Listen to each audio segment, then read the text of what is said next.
Hello students and learners. Today I am going to start fifth lecture of fluid mechanics. तो देखिए fourth lecture तक हम लोगों ने कुछ फ्लूइड प्रॉपर्टीज़ को पढ़ा था। उनमें हम लोगों ने बेसिकली शुरू में density, specific weight, specific volume and relative density and viscosity को डिटेल में स्टडी किया है। आज हम लोग नेक्स्ट प्रॉपर्टी की तरफ बढ़ते हैं और जिस प्रॉपर्टी का नाम है कंप्रेसिबिलिटी, या फिर आप इसको कोएफिशिएंट ऑफ कंप्रेसिबिलिटी भी कह सकते हैं। तो आज हम लोग नेक्स्ट प्रॉपर्टी जो पढ़ने जा रहे हैं उसका नाम है कंप्रेसिबिलिटी, या फिर इसी को coefficient of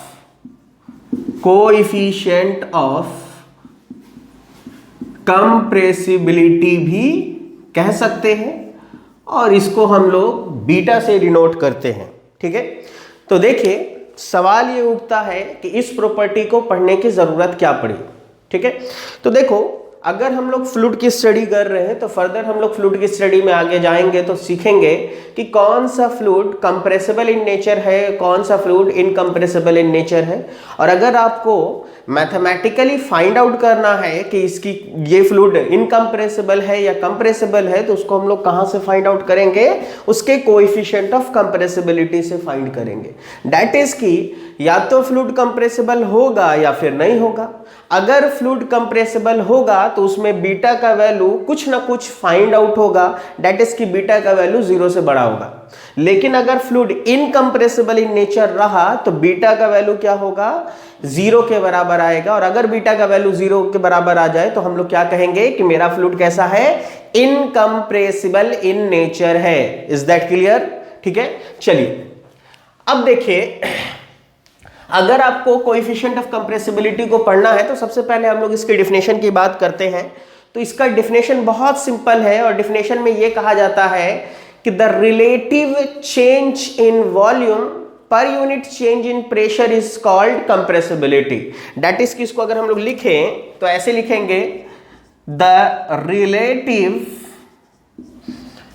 change in volume per unit change in pressure is known as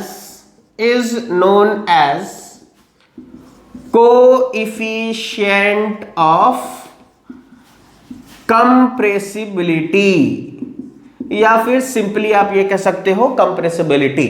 ठीक है, या फिर इसको आप एक और तरीके से डिफाइन कर सकते हो कि it is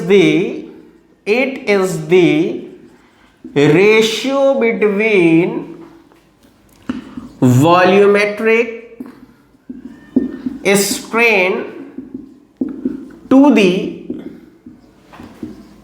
change in pressure. That is कि अगर इसकी फार्मूले की बात करें तो बीटा इज इक्वल टू हम लोग क्या लिखेंगे? Volumetric strain divided by change in pressure. अब ये वॉल्यूमेट्रिक स्ट्रेन क्या होता है? तो volumetric strain is change in volume by original volume divided by change in pressure को हम लोग डीपी से डिनोट कर रहे हैं।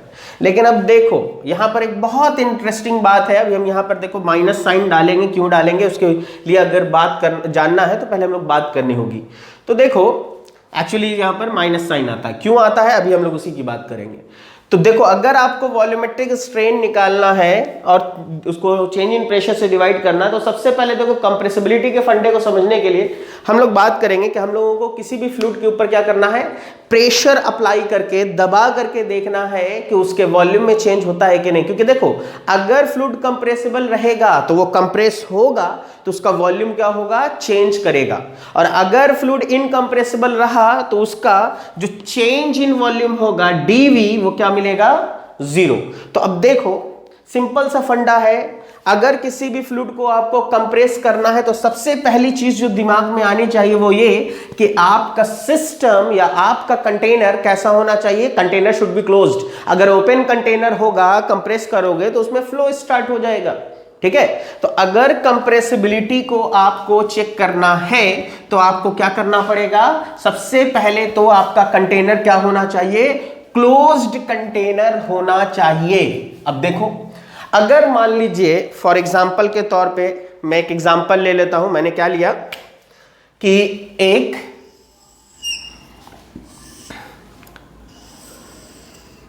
कंटेनर है,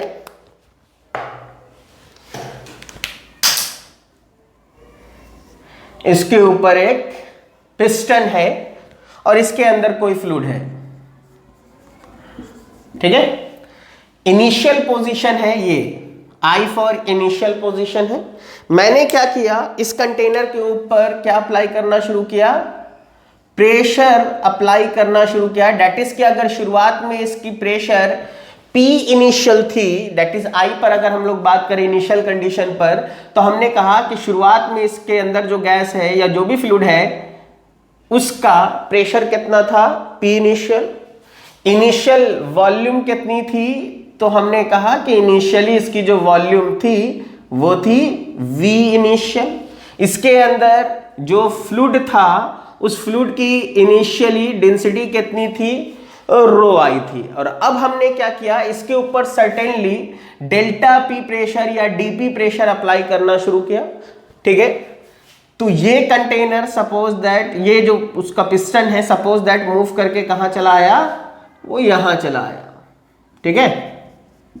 अब आप देखो जब यहां पहुंचेंगे तो अब जो वॉल्यूम बचेगी इस कंटेनर के अंदर फ्लूइड की वो होगी V फाइनल, ठीक है।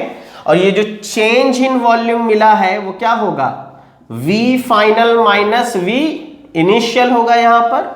और अब जो ये फाइनल पोजीशन पर पहुंचे हैं तो अब जो इसके अंदर की जो प्रेशर होगी वो हो गई होगी P फाइनल, क्योंकि जब फ्लूइड दबेगा तो उसके अंदर का प्रेशर इंक्रीज करेगा।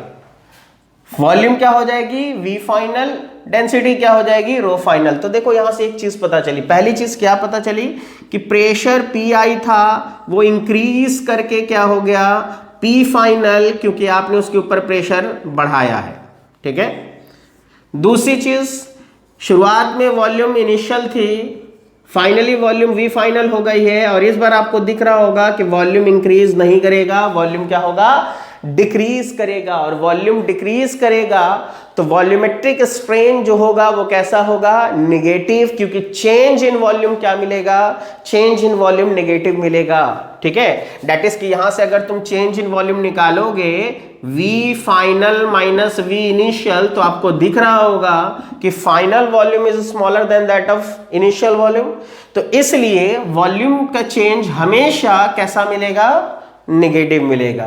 जबकि अगर हम डेंसिटी की बात करें तो रो इनिशियल जो था वो कम होगा क्योंकि मॉलिक्यूल्स दूर दूर होंगे, लेकिन जैसे ही आप उसके ऊपर प्रेशर अप्लाई करोगे फाइनल वॉल्यूम, फाइनल डेंसिटी जो होगी वो क्या होगी, रो फाइनल, और वो इनिशियल से ज्यादा होगी। दैट इज कि अगर आप डेंसिटी का चेंज निकालोगे तो रो फाइनल माइनस रो इनिशियल मिलेगा और डेंसिटी का चेंज हमेशा कैसा रहेगा, पॉजिटिव, ठीक है। अब देखो हमने जो कंटेनर लिया है ये कंटेनर कैसा होना चाहिए था, क्लोज्ड कंटेनर होना चाहिए, तभी ये आप क्या कर सकते हो, उसके ऊपर कंप्रेसिबिलिटी को फाइंड आउट कर सकते हो।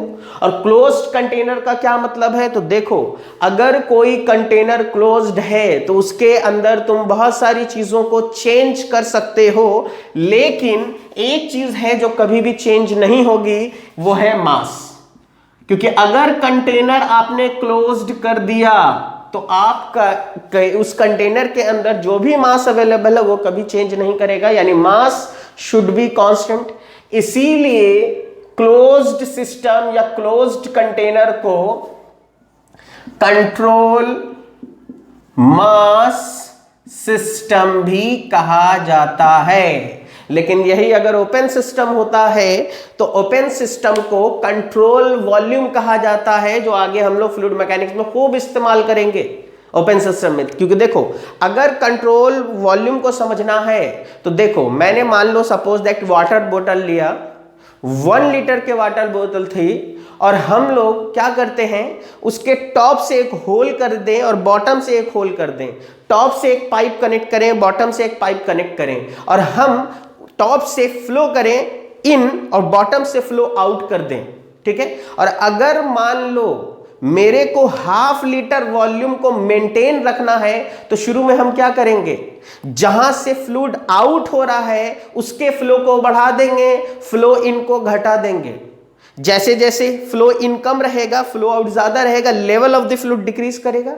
और जैसे ही हाफ लीटर पर पहुंचेगा हम दोनों तरफ से फ्लो क्या कर देंगे, इक्वल। तो क्या होगा, तुम कितने देर तक भी उसको देखते रहो, फ्लो हो रहा है लेकिन वॉल्यूम हमेशा हाफ लीटर उसके अंदर क्या रहेगा, मेंटेन रहेगा। और यही तरीका है, प्रैक्टिकल मेथड है जिससे कंट्रोल वॉल्यूम पे काम किया जाता है। ठीक है, तो ओपन सिस्टम को क्या कहा जाता है, कंट्रोल वॉल्यूम सिस्टम, जबकि कंट्रोल मास किसको कहा जाता है, क्लोज्ड सिस्टम को या क्लोज्ड कंटेनर को। बेसिकली ये थर्मोडाइनमिक्स का कॉन्सेप्ट है, बट यहां पर मैंने थोड़ा सा बताया ताकि आपको अंडरस्टैंड हो कि हम क्या बताना चाह रहे हैं। ठीक है, तो देखो अगर कंट्रोल मास सिस्टम है यानी क्लोज कंटेनर है तो मास नहीं चेंज करेगा, बाकी चीजें चेंज करती होंगी। क्लियर है। अब इसीलिए जब डिफिनेशन देखा हम लोगों ने बीटा का, तो हम लोगों ने क्या लिखा था, ऊपर लिखा वॉल्यूमेट्रिक स्ट्रेन, वो क्या होता है, change in volume by original volume. और अभी हमने देखा कि चेंज इन वॉल्यूम कैसा आएगा, निगेटिव। तो इसलिए हमने यहां पे साइन क्या देंगे, निगेटिव कर देंगे, क्योंकि अगर यहां माइनस साइन नहीं दोगे तो चेंज इन वॉल्यूम निगेटिव होगा, और निगेटिव जब होगा तो बीटा का वैल्यू निगेटिव में आ जाएगा। अब देखो बीटा या तो होगा या नहीं होगा, निगेटिव का मतलब ये हो जाएगा कि तुमने दबाया ऐसे और वो एक्सपैंड ऐसे कर गया। इसीलिए बीटा यानी कंप्रेसिबिलिटी कभी भी निगेटिव नहीं होगी, या तो पॉजिटिव होगी या फिर जीरो होगी। इसीलिए यहां पर माइनस साइन देते हैं क्योंकि वॉल्यूमेट्रिक स्ट्रेन कैसा है, निगेटिव है। ठीक है, तो change in volume by original volume divided by change in pressure. अगर इसको सॉल्व कर लें तो न्यूमेरिकली आपको बीटा का वैल्यू क्या मिलेगा, माइनस को आप रहने दीजिए। ठीक है, ऊपर में आपको क्या मिलेगा, यानी इसको आप ऐसे भी लिख सकते हैं, change in volume by original volume into this one.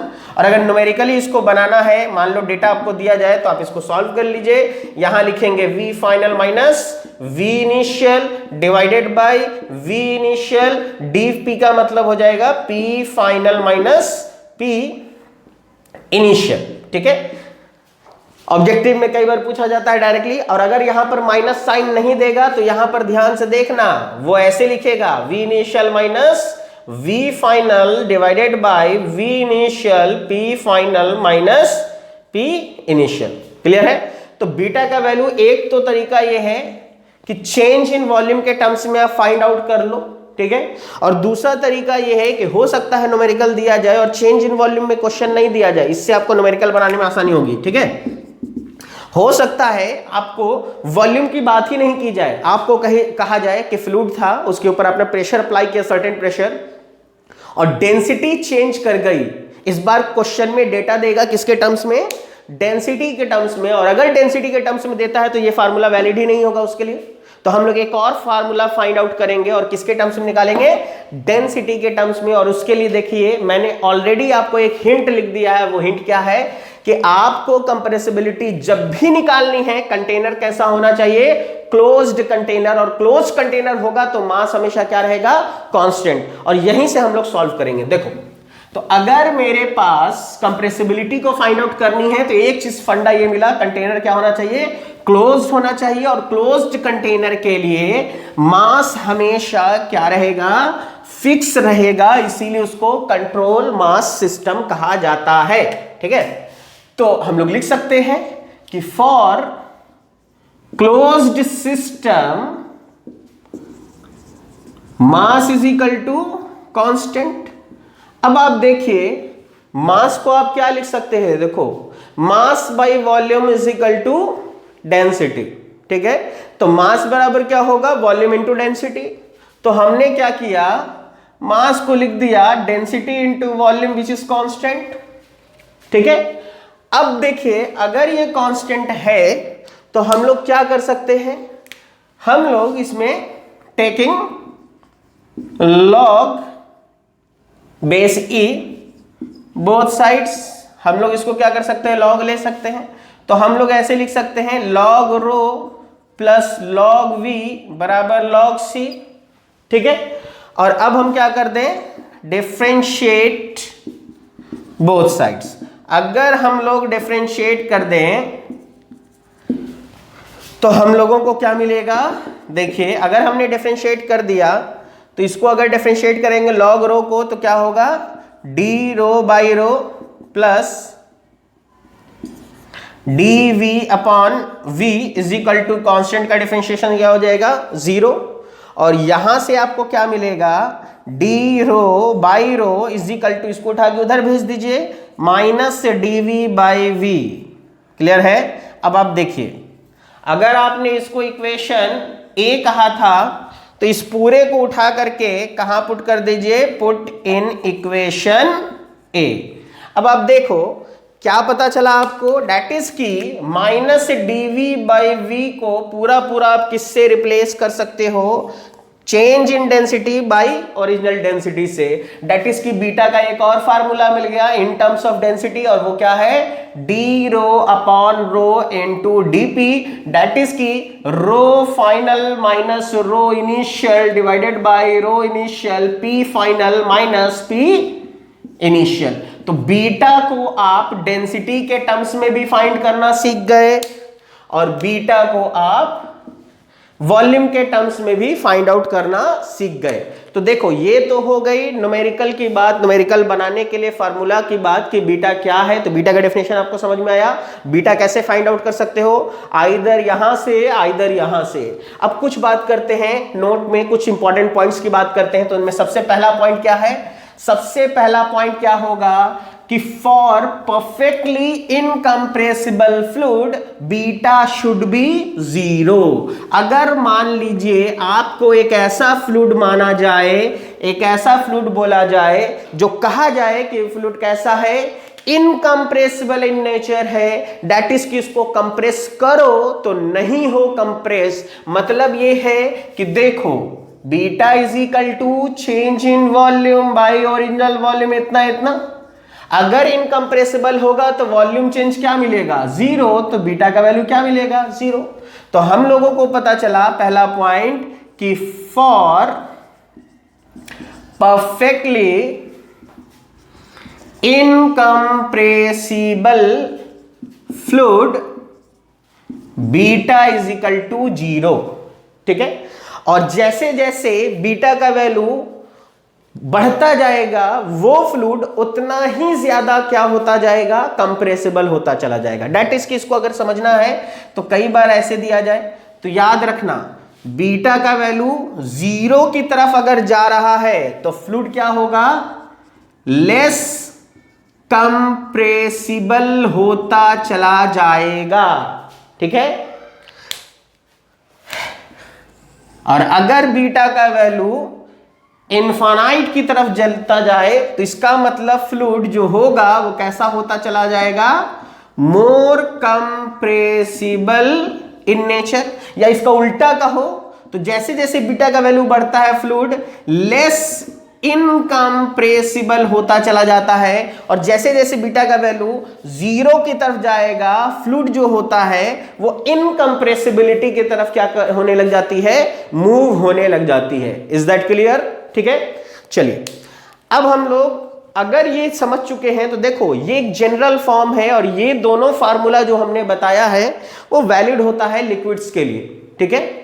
Liquid gas कोई भी है, कैसा भी हो, सबके लिए वैलिड होगा। लेकिन अगर स्पेशली तुमको केस दे दिया जाए कि the condition of ideal gas दे दिया जाए, अगर फ्लूइड में आपको आइडियल गैस दे दिया जाए तो उस केस में कंप्रेसिबिलिटी को फाइंड करने का अलग अलग तरीका है। अब क्यों अलग तरीका है तो देखो, उसके लिए हम लोग थोड़ा सा थर्मोडायनेमिक्स की बात करेंगे, क्योंकि बिना थोड़े से थर्मोडायनेमिक्स के आप ये नहीं समझ पाएंगे कि गैस के लिए अलग अलग कंडीशन क्यों लिया गया। सिर्फ रटना नहीं है, समझना है कि कोई भी कंडीशन क्यों लिया जाता है। तो देखो, अगर आपके पास वर्किंग फ्लूइड कैसा दिया जाए, यानी अब जो कुछ भी हम बता रहे हैं वो केवल किसके लिए बता रहे हैं? For ideal gas. ठीक है? तो आइडियल गैस पे अगर आप फ्लूइड लिए हैं आइडियल गैस और उसके ऊपर प्रेशर अप्लाई कर रहे हैं तो आइडियल गैस जो है वो कंप्रेस होगा, लेकिन उसको कंप्रेस करने के लिए अलग अलग प्रोसेस है। और थर्मोडायनेमिक्स में कोई भी काम करने के लिए, कोई भी प्रोसेस करने का बेसिकली कितना पाथ है, तो 5 पाथ है। कौन कौन सा है? एक पहला, सबसे पहला है जिसका नाम है कांस्टेंट वॉल्यूम प्रोसेस, या फिर जिसको हम लोग आइसोकोरिक प्रोसेस भी कहते हैं। यानी कि आप उस गैस के ऊपर कोई काम कर रहे हैं, लेकिन उस पूरे के पूरे वर्क में उस गैस का वॉल्यूम चेंज नहीं होना चाहिए। तो आप खुद सोचिए, आप कंप्रेसिबिलिटी निकालना चाहते हैं, यानी कि कांस्टेंट वॉल्यूम प्रोसेस का मतलब यह है कि आप एक ऐसा कंटेनर लोगे जिसकी चारों के चारों वॉल्स जो है वो क्या है? फिक्स्ड हैं। ये सब का सब फिक्स है। जब ये फिक्स है, तुम प्रेशर अप्लाई करोगे तो इसका कोई मतलब निकल के आएगा, ठीक है। इसीलिए आइडियल गैस में कांस्टेंट वॉल्यूम प्रोसेस के लिए कंप्रेसिबिलिटी फाइंड नहीं होती है, कभी नहीं मिलेगा आपको, क्योंकि ये फिक्स कंटेनर होगा, ठीक है। दूसरी चीज, अगर मान लो तुम आइसोकोरिक प्रोसेस में कंप्रेस नहीं कर सकते थे तो दूसरा प्रोसेस कहा जाता है आइडियल गैस के लिए, वो ये है आइसोबारिक प्रोसेस। यानी आप एक ऐसे प्रोसेस में कंप्रेशन करना चाहते हैं कि उस गैस का प्रेशर चेंज ना हो। और अभी थोड़ी देर पहले हमने देखा है, प्रेशर अप्लाई करेंगे क्लोज कंटेनर में तो उसका प्रेशर क्या होगा? इंक्रीज कर जाएगा। तो ये कैसे पॉसिबल हो सकता है कि आइसोबारिक प्रोसेस में हम कंप्रेस करें और pressure through out the process क्या रहे? कांस्टेंट रहे। क्लियर है? यानी कि ना तो आइसोबारिक प्रोसेस के लिए कंप्रेसिबिलिटी निकलती है, ना ही आइसोकोरिक प्रोसेस के लिए निकलती है। Next process is isothermal process. हाँ, आइसोथर्मल प्रोसेस क्या कहता है कि आपने एक कंटेनर लिया और इस कंटेनर के अंदर किसको रखा है? इस बार आइडियल गैस को लिया है, और आइडियल गैस के ऊपर आप प्रेशर अप्लाई करो इस तरीके से कि इसके आइडियल गैस का जो टेम्परेचर है वो थ्रू आउट द प्रोसेस क्या रहे? कांस्टेंट रहना चाहिए। यानी कि ये पिस्टन, मान लो आपने प्रेशर डीपी अप्लाई किया और ये पिस्टन मूव करके यहां पहुंच भी गया, यानी ये कंप्रेस हुआ भी, तो थ्रू आउट दी इनिशियल से फाइनल पॉइंट तक इसके अंदर का टेम्परेचर चेंज नहीं होना चाहिए। और ऐसा कब पॉसिबल है? देखिए, थर्मोडायनेमिक्स में सिखाया जाता है कि आइसोथर्मल एक ऐसा प्रोसेस है जिसमें आप बहुत स्लोली प्रोसीड करोगे तो उसके अंदर का टेम्परेचर चेंज नहीं होता है। दैट इज कि अगर ये इतना प्रेशर अप्लाई करो कि ये बहुत स्लोली, यानी कि ये जो मूवमेंट होना चाहिए, ये जो मोशन ऑफ द पिस्टन होना चाहिए, वो कैसा होना चाहिए? Very very slow. अगर वेरी वेरी स्लो मोशन हो रहा है तो इसके अंदर गैस का टेम्परेचर चेंज नहीं होगा। इसी वजह से आपको फ्लूइड मैकेनिक्स में मिलता है कि find the isothermal compressibility of the ideal gas. समझ आया क्यों? क्योंकि ये पॉसिबल है। अगर हम एक कंटेनर में गैस, आइडियल गैस ले लें और उस कंटेनर को बहुत स्लोली पुश करें, यानी कम प्रेशर अप्लाई करें और इतना स्लोली मूव हो, 1 घंटे में 1 mm पिस्टन मूव किया, तो उसके अंदर गैस का टेम्परेचर चेंज नहीं होगा। क्लियर है? इसी वजह से पहली चीज क्या पता चली कि आइसोथर्मल प्रोसेस में compression of the ideal gas किया जा सकता है, इसीलिए आइसोथर्मल कंप्रेसिबिलिटी निकालनी पड़ेगी। दूसरा क्या है? दूसरा उसने कहा कि ठीक है, इस बार सब कुछ वही करो, लेकिन इस बार कंटेनर ऐसा होना चाहिए जो परफेक्टली इंसुलेटेड होना चाहिए। इंसुलेटेड का मतलब कि ना तो बाहर से कोई हीट अंदर जा सके, ना अंदर से कोई हीट एंड मास आ सके। ठीक है? तो ऐसा कंटेनर, उसको क्या कहा जाता है? Perfectly insulated container. अगर आपने परफेक्टली इंसुलेटेड कंटेनर, देखो इंसुलेशन का मतलब ये नहीं है कि हमने फिक्स कर दिया है। पिस्टन मूव कर सकता है, बट बाहर से कंप्लीटली कंटेनर कैसा है? परफेक्टली इंसुलेटेड है। Is that clear?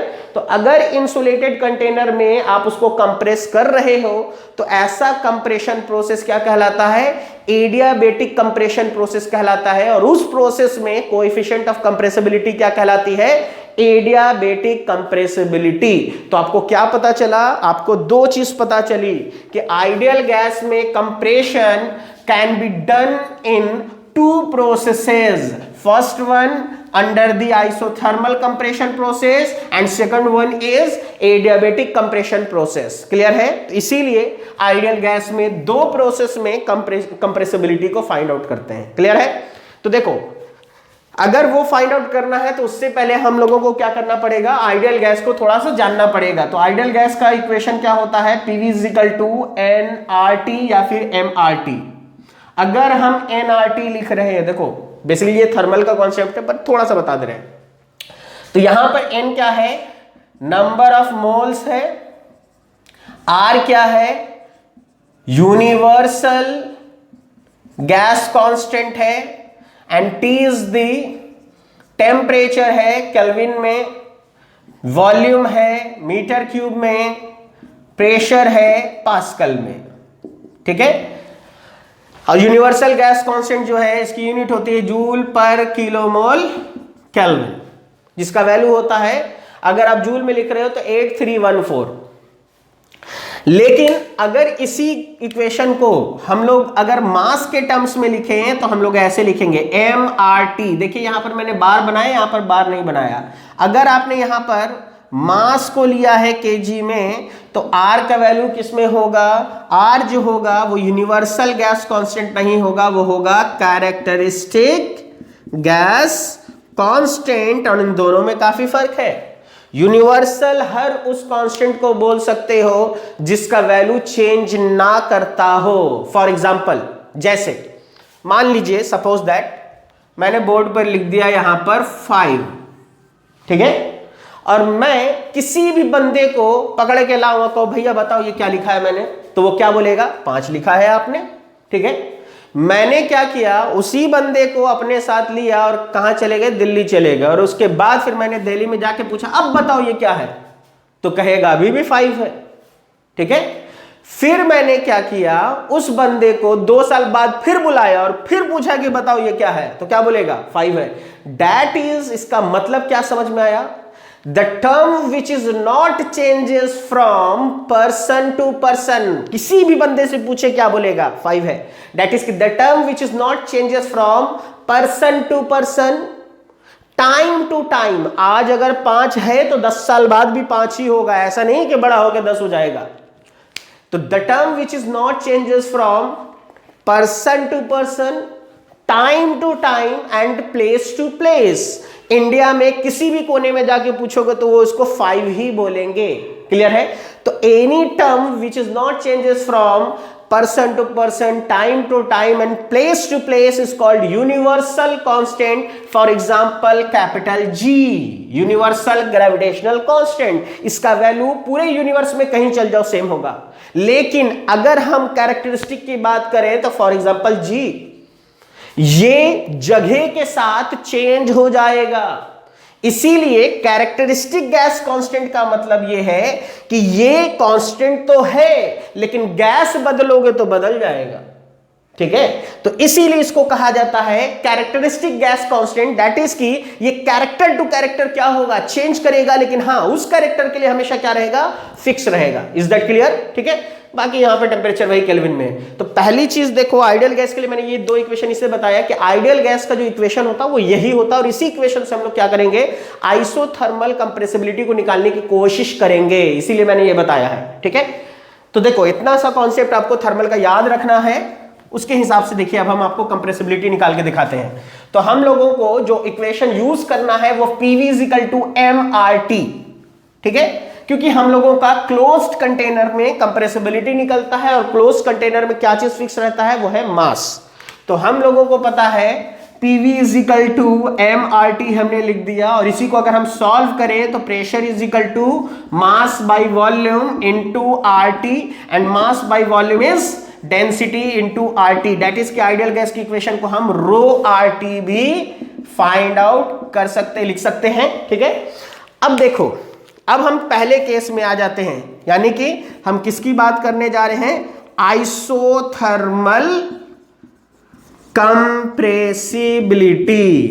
हम आइसोथर्मल कंप्रेसिबिलिटी की बात करने जा रहे हैं और इसको डिनोट कैसे कहते हैं, बीटा आइसोथर्मल से. क्लियर है? तो देखो, if the compression of an ideal gas is done at the isothermal process, then the compressibility is known as isothermal compressibility. That is कि आप जो भी आइडियल गैस ले रहे हो उसका कंप्रेशन एक ऐसे प्रोसेस में कर रहे हो जिस प्रोसेस में throughout the process temperature remains the constant, then the process is known as isothermal compression process and the compressibility is known as isothermal compressibility. Is that clear? ठीक है, चलिए देखिए, अगर आइसोथर्मल कंप्रेसिबिलिटी है तो यहीं से आपको पहली चीज क्या पता चली, ये एक ऐसा प्रोसेस है जिस प्रोसेस में throughout the process temperature remains constant and we know that for ideal gas pressure is equal to rho R T. Okay, अगर मैंने क्लोज कंटेनर लिया है that means gas will not changes. Container close कर दिया एक बार gas रख करके तो आइडियल गैस थोड़ी चेंज करेगा. दैट इज उस गैस के लिए कैरेक्टरिस्टिक गैस कांस्टेंट जो होगा वो फिक्स हो गया, ये चेंज नहीं करेगा. ये तब तक चेंज नहीं करेगा कि जब तक तुम गैस ना बदल दो. और टेम्परेचर कांस्टेंट रहेगा क्योंकि हम एक ऐसा प्रोसेस ले रहे हैं जिस प्रोसेस में आपका टेम्परेचर कांस्टेंट होना चाहिए. प्रोसेस का नाम ही क्या है, आइसोथर्मल प्रोसेस. अब देखिए हम क्या करते हैं, इस इक्वेशन को क्या करते हैं, डिफरेंशिएट बोथ साइड्स. अगर मैंने डिफरेंशिएट कर दिया तो देखो प्रेशर वेरिएबल है तो डीपी मिलेगा, आर एंड टी क्या है, कांस्टेंट है, बाहर ले लिया. वेरिएबल क्या है, डेंसिटी चेंज हो सकता है. तो हमने क्या लिख दिया, D P is equal to rho R T into D rho. हम लोग ऐसे लिख सकते हैं. तो हम लोग क्या कर सकते हैं, यहीं से थोड़ी चीज और निकाल सकते हैं. तो उसके लिए हम लोग क्या करेंगे, सपोज दैट ऐसा करते हैं, दोनों ही तरफ dividing both side by rho. ठीक है, now dividing each term by rho. अगर हम इस टर्म को रो से डिवाइड कर देते हैं तो क्या मिलेगा आपको, D P by rho R T into D rho upon रो. और अगर इसको थोड़ा सा सॉल्व आउट किया जाए यहां से तो देखिए आपको क्या मिलता है. ऐसा करते हैं, डी पी यहां था, नीचे रो था. ठीक है, और हमने क्या किया, यहां वाले आर टी को इधर भेज दिया. ठीक है, और यहां बचा आपको डी रो बाई रो. अब आप देखिए क्यों ना इसी को हम थोड़ा सा और सॉल्व करें. तो यहां से आपको 1 बाई रो आर टी को हमने रहने दिया और इधर वाले डीपी को उधर भेज दिया. तो क्या मिलेगा, d rho upon rho into DP. अब आप देखिए ध्यान से, यहां पर देखिए ये जो राइट हैंड साइड जो टर्म आपको दिख रहा है ये क्या है, यही है आपका बीटा.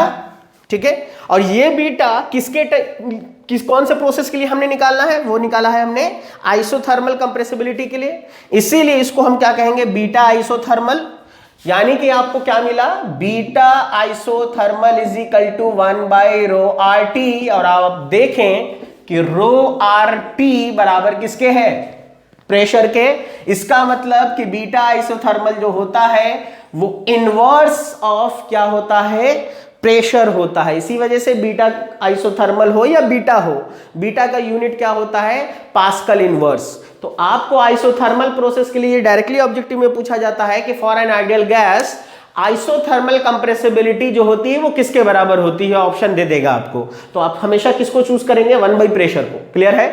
तो अगर आपको आइसोथर्मल प्रोसेस के लिए बीटा निकालने के लिए कहा जाए, कंप्रेसिबिलिटी निकालने के लिए कहा जाए तो आप ऐसे निकालेंगे. अब हम लोग नेक्स्ट प्रोसेस के लिए जाते हैं जिसका नाम है एडियाबेटिक कंप्रेसिबिलिटी.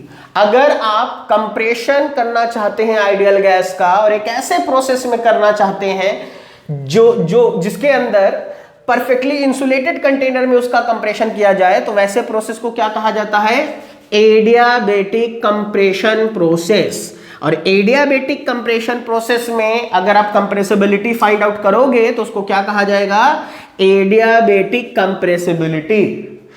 तो इसका डेफिनेशन क्या होगा, if the compression of an ideal gas is done at the adiabatic process then the process is known as adiabatic compression process, and the compressibility is known as adiabatic compressibility, and which is denoted by beta adiabatic.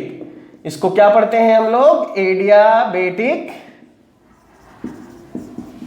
compressibility, adiabatic compressibility. Clear है? तो देखिए ideal gas के लिए adiabatic process के लिए जो equation होता है वो होता है PV to the power gamma is equal to constant.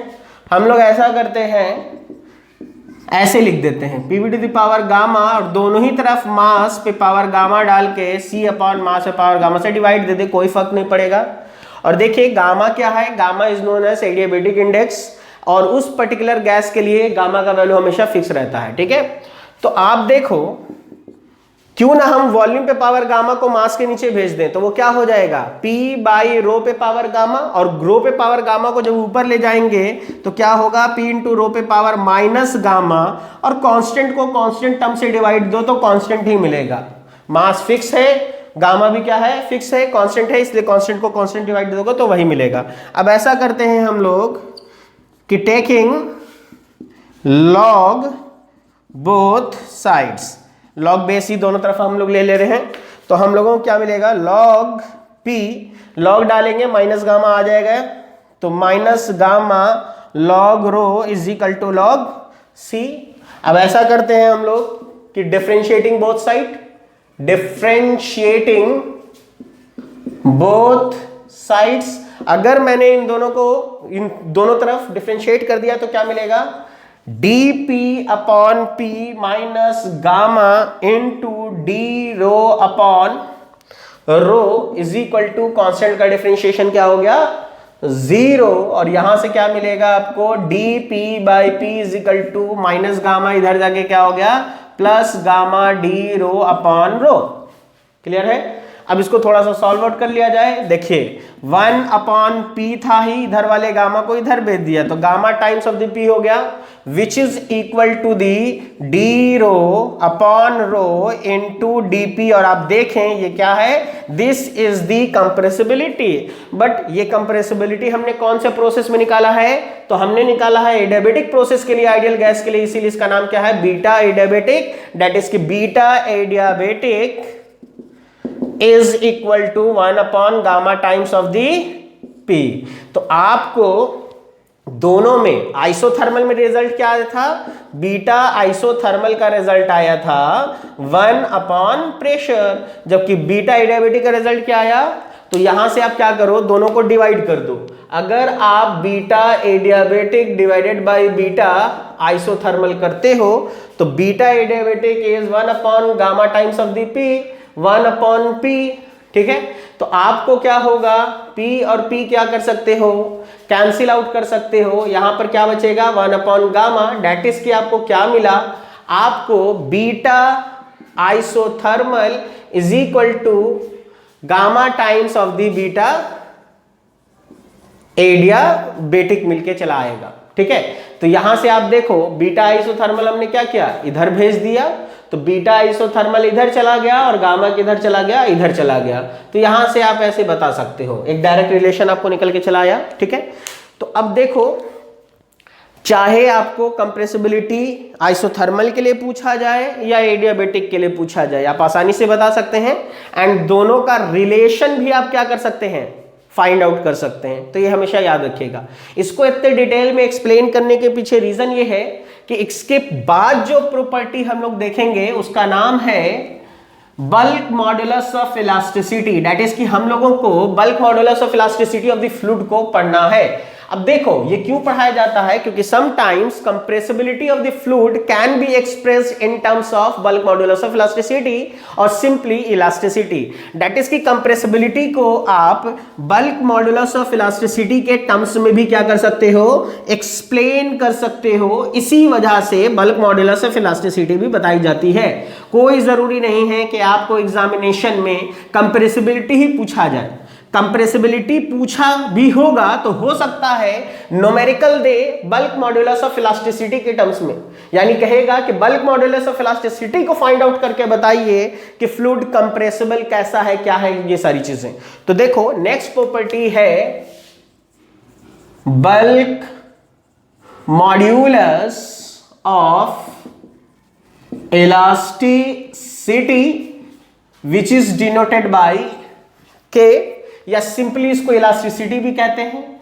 तो ये क्या होता है, तो आप कह सकते हो कि compressibility of the fluid can be expressed in terms of bulk modulus of elasticity, and bulk modulus of elasticity is defined as the inverse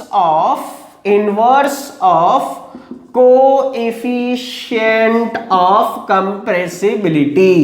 that is की कोएफिशिएंट ऑफ कंप्रेसिबिलिटी की को अगर आप इनवर्स कर दोगे तो आपको क्या मिलेगा, bulk modulus of elasticity, that is की K is equal to 1 upon compressibility या फिर 1 अपॉन बीटा। अब आप देखो, आपने बीटा तो ऑलरेडी निकाल रखा है, उसको इन्वर्स कर दो तो रिजल्ट क्या मिलेगा आपको, -v into d upon dV. इस बार चेंज इन वॉल्यूम नीचे चला आएगा, या फिर इसी को डेंसिटी के टर्म्स में लिखोगे तो क्या होगा, rho into d upon D रो। और अगर न्यूमेरिकली देखना चाहते हो तो K को आप ऐसे लिखोगे कि sir -v initial P final minus P initial upon V final minus V initial which is equal to rho initial P final minus P initial upon rho final minus rho initial. तो numerical अगर बनाना हो तो आप ऐसे find out करेंगे, यानी कि आपको मान लीजिए अगर बल्क मॉड्यूलस ऑफ इलास्टिसिटी निकाल करके पूछा जाए कि आप कंप्रेसिबिलिटी बताइए, तो इसको निकालेंगे और इसका इन्वर्स करेंगे तो बीटा मिल जाएगा, ठीक है। या फिर K निकालना है बीटा के टर्म्स में तो बीटा निकाल के इन्वर्स कर देंगे, K मिल जाएगा। तो यहां से आपको क्या पता चलेगा, पहला पॉइंट आपको यह पता चलेगा कि for perfectly incompressible fluid, for perfectly incompressible fluid K क्या होगा, K is equal to 1 by beta. Beta क्या होता था, fluid beta is equal to 0, but K is equal to क्या हो जाएगा, 1 upon beta which is equal to क्या होगा, इन्फिनिटी। यानी कि अब देखो इसको समझो, हमेशा कंप्रेसिबिलिटी ही पूछेगा, लेकिन हो सकता है कंप्रेसिबिलिटी को बल्क मॉड्यूलस ऑफ इलास्टिसिटी के टर्म से बोले। K का वैल्यू या तो इन्फिनिटी हो सकता है या फिर क्या हो सकता है, 0, निगेटिव नहीं होगा। क्लियर है। तो अब देखो अगर K का वैल्यू इंक्रीज हो रहा है, यानी किसकी तरफ जा रहा है, इन्फिनिटी की तरफ जा रहा है, और इन्फिनिटी पर वो क्या है, परफेक्टली इनकंप्रेसिबल है। दैट इज कि जैसे जैसे K का वैल्यू इंक्रीज होगा, फ्लूइड जो है क्या होता चला जाएगा, मोर इनकंप्रेसिबल की तरफ जा रहा है। यानी उस फ्लूइड के अंदर इनकंप्रेसिबिलिटी इंक्रीज करेगी, ठीक है।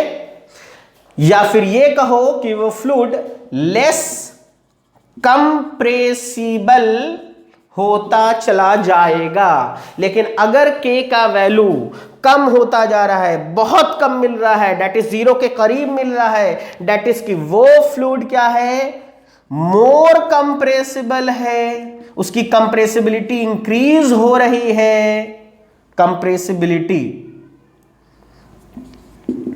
ठीक है।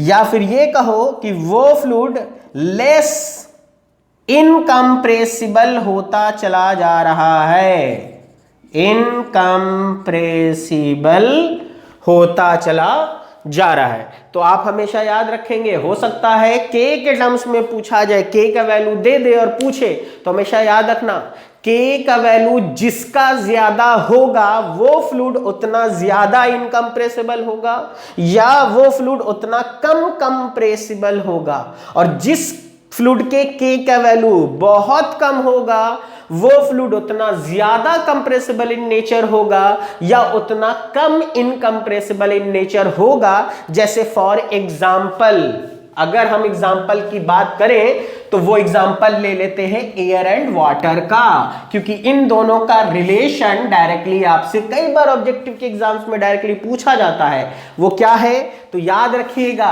कि वाटर जो होता है वो होता है 20 × 10⁸ न्यूटन पर मीटर स्क्वायर, या ये कहो पास्कल, क्योंकि के का यूनिट अगर देखोगे तो देखो डेंसिटी डेंसिटी कैंसिल आउट हो जाएगा, केवल प्रेशर बचेगा, यानी इसकी यूनिट क्या होगी, पास्कल के बराबर ही होगी या न्यूटन पर मीटर स्क्वायर होगी। ठीक है, जबकि के एयर की बात करोगे तो 1.05 इंटू 10⁵ न्यूटन पर मीटर स्क्वायर होता है। अब ये मैंने क्यों बताया, क्योंकि आपसे एग्जाम में क्या पूछा जाता है, इन दोनों का रिलेशन। तो इन दोनों को देख के क्या लग रहा है, ऐसा नहीं लग रहा है कि वाटर जो है उसकी bulk modulus of elasticity air के कंपैरिजन में लगभग 20,000 टाइम्स है।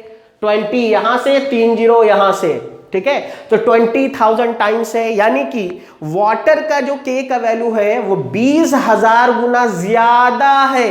यानी ज्यादा होने का मतलब वाटर किसकी तरफ जा रहा है, इनकंप्रेसिबिलिटी की तरफ। That's why water is treated as perfectly incompressible fluid.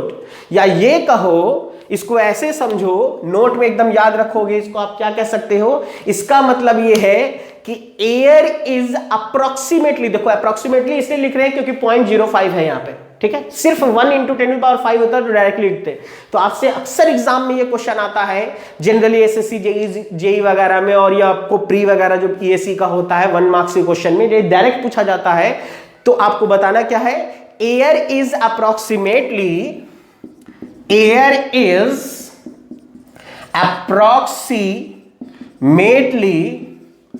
20,000 times more compressible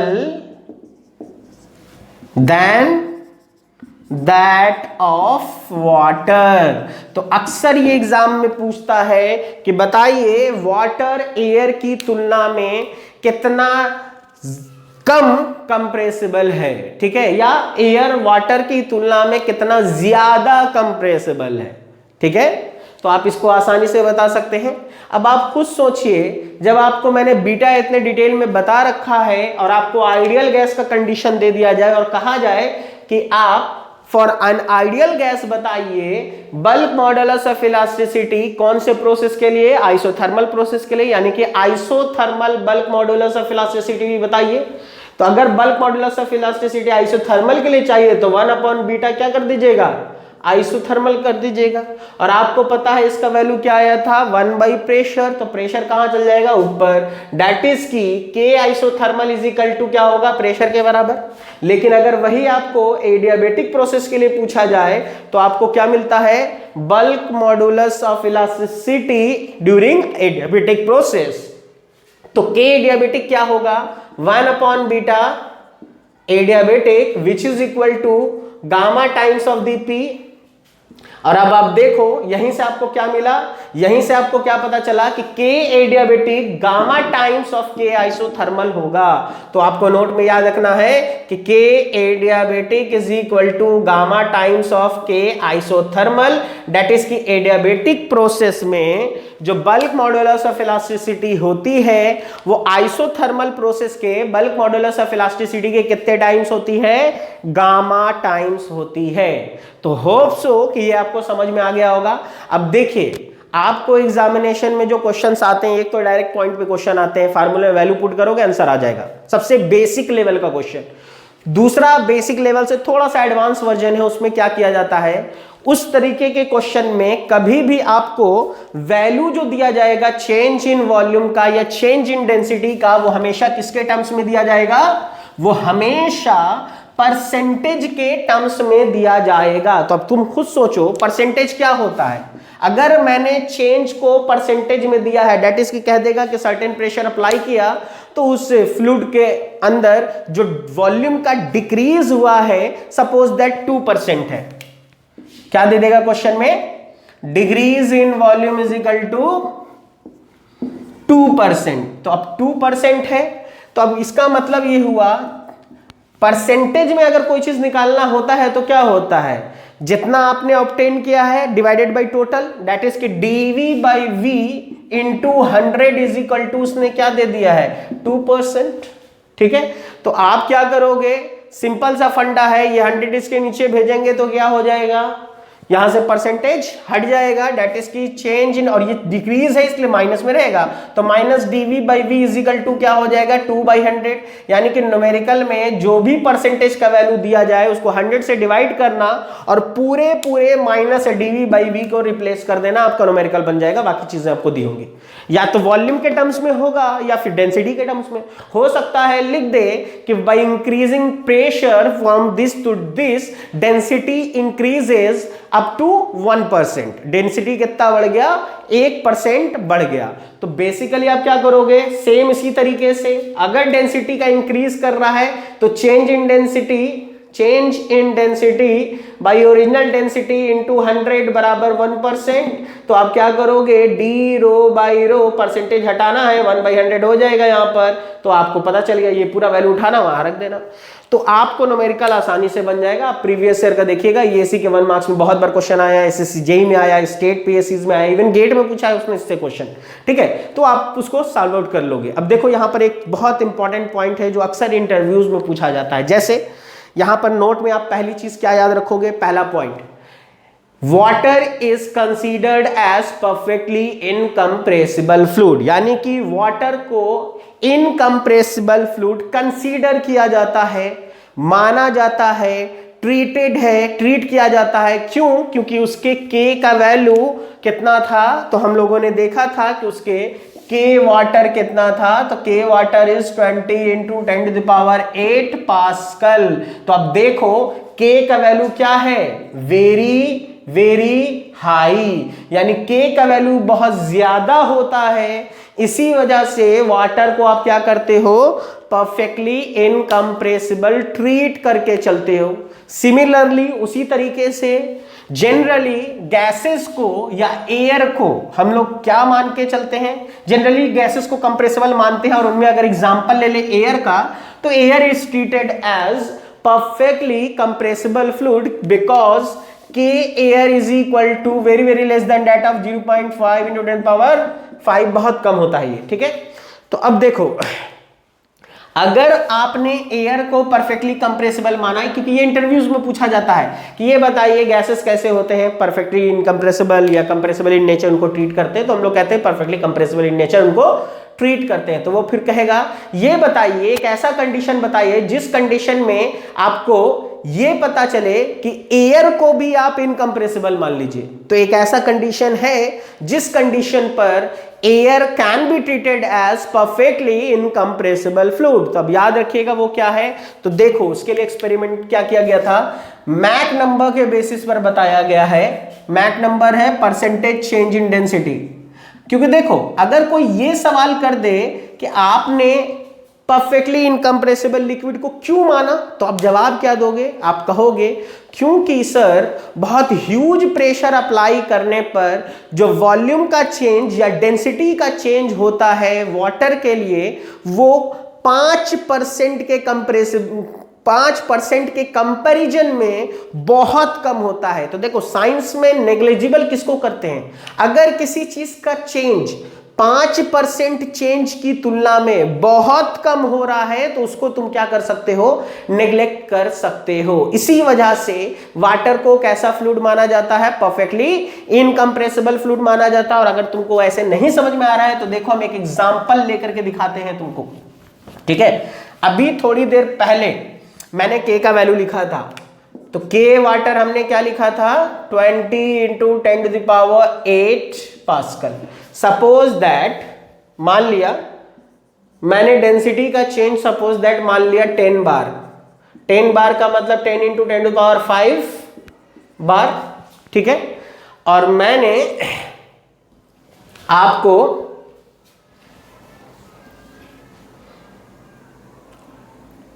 K का फार्मूला लिखा, K water is equal to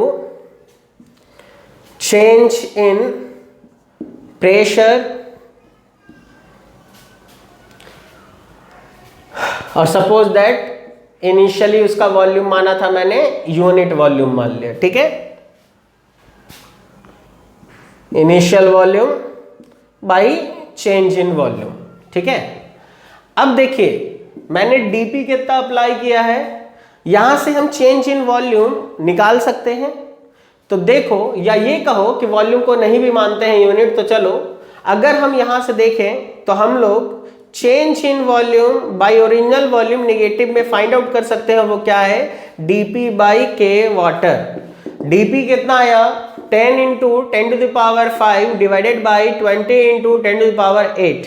अब देखो 50 से 50 कटेगा तो 3 बचेगा, ठीक है, और 10 से इसको काट दिया, क्या मिला आपको, मिलेगा change in volume by original volume is equal to 1/2000।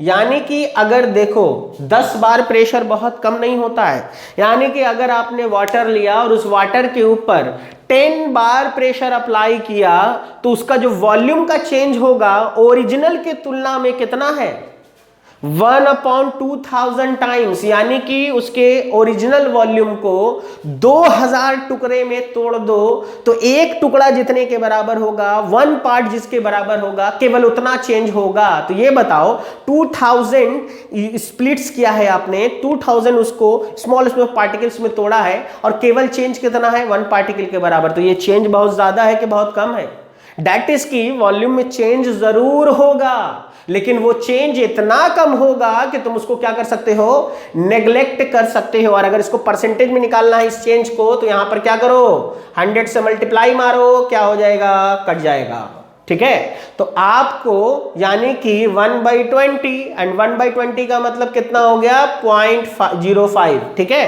क्योंकि अगर हम डेसिमल 0 के 10 होगा फिर 1 0, तो आपको 0.5 यानी कि इतना कम चेंज होगा, 0.05 टाइम्स। यानी कि 5% की तुलना में ये परसेंटेज क्या है, बहुत कम है, इसीलिए इसको नेग्लेक्ट कर सकते हैं, ठीक है। तो सिमिलरली एयर के लिए मैक नंबर रख करके टेलर सीरीज से उसका परसेंटेज चेंज निकाला गया डेंसिटी में। तो जब मैक नंबर का वैल्यू पॉइंट, और ये मैक नंबर क्या है, जब हम लोग डायमेंशनल एनालिसिस पढ़ेंगे तो उसमें आपको सिखाएंगे, 0.1 रखा गया तो देखा गया कि एयर की डेंसिटी चेंज कितनी मिली, 0.25% आई, ठीक है। जब 0.2 रखा गया तो एयर की डेंसिटी चेंज आई 0.1 एंड 0.3 रखा गया तो डेंसिटी चेंज बिकम्स 2.4% एंड 0.4 पर डेंसिटी चेंज बिकम्स अप्रोक्सीमेटली 10%। तो अब देखो 5 की तुलना में 0.25 बहुत कम है और 5 की तुलना में 1 को देखोगे तो 5 अगर 100% है तो 1 केवल 20% है। इसीलिए कहा गया कि आपको अगर मैक नंबर का वैल्यू लेस देन 0.3 होता है तो एयर को कैसा ट्रीट किया जाता है, एयर इज ट्रीटेड एज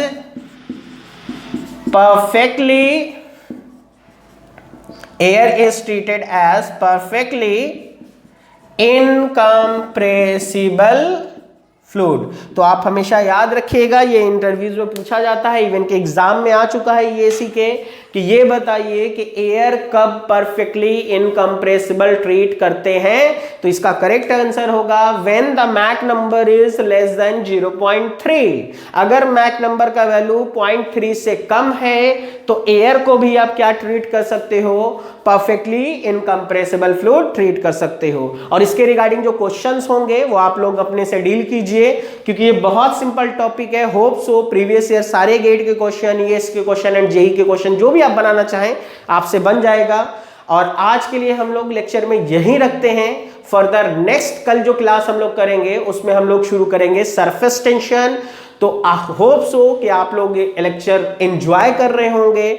तो please like, share and subscribe ताकि मुझे भी मोटिवेशन मिलता रहे और आप लोगों के लिए इसी तरह से एक अच्छा कंटेंट, एक अच्छा लेक्चर तैयार करता रहूं। Okay fine, good night.